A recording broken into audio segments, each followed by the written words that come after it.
Welcome our Holy Stories Kids Park। दोस्तों, हम लाए हैं आपके लिए सहाबा की कहानी सुमामा की ज़बान में।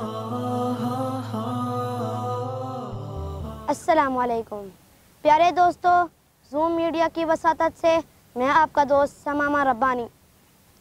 दोस्तों, कहानी सुनना हम सबको अच्छा लगता है, इसलिए आज मैं आपको एक कहानी सुनाऊंगा। दोस्तों, मेरी कहानी ना झूठी होगी ना फर्जी, बल्कि मैं आपको दुनिया के सबसे अजीम लोग सहाबा कराम के बचपन की कहानियाँ सुनाऊंगा। तो चलते हैं अपनी कहानी की तरफ। यमन से एक काफिला सफ़र कर रहा था। इस काफिले में एक औरत अपने बच्चे के साथ सफ़र कर रही थी। ये बच्चा अपनी नानी अम्मा से मिलने जा रहा था। जानते हो इस काफिले के साथ क्या हुआ? इस काफिले को कुछ डाकुओं ने लूट लिया।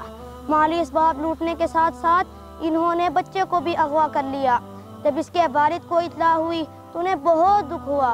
वो दिन रात अपने बेटे की याद में रोते और दर्द भरे इशार में अपने दुख का इजहार यूँ करते हैं। मैं अपने बेटे की याद में रोता हूँ, पर मैं ये भी नहीं जानता कि वो जिंदा भी है कि नहीं।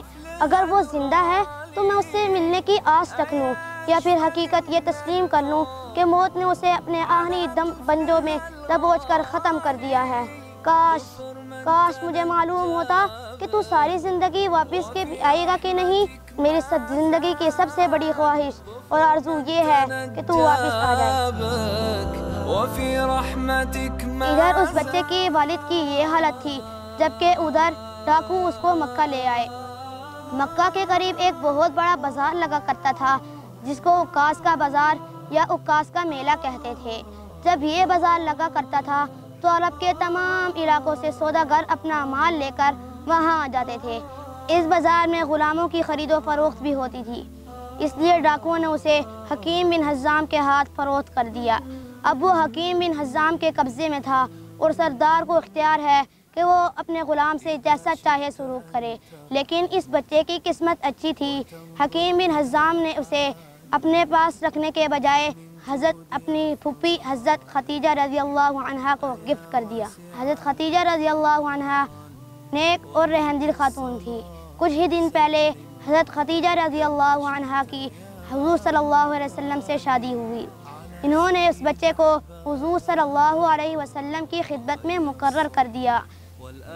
इस तरह वो बच्चा हुज़ूर सल्लल्लाहु अलैहि वसल्लम की खिदमत में रहने लगा। अचानक किसी तरीके से उसके वालिद को खबर मिली और वो फ़ौरन हुज़ूर सल्लल्लाहु अलैहि वसल्लम की खिदमत में हाजिर हुए और अर्ज़ किया, ए हाशिम की औलाद और अपने कौम के सरदार, तुम हरम के रहने वाले हो और अल्लाह के घर के पड़ोसी हो। तुम खुद कैदियों को रिहा करते हो, इसलिए हम पर एहसान करो और हमारे बच्चे को रिहा करो।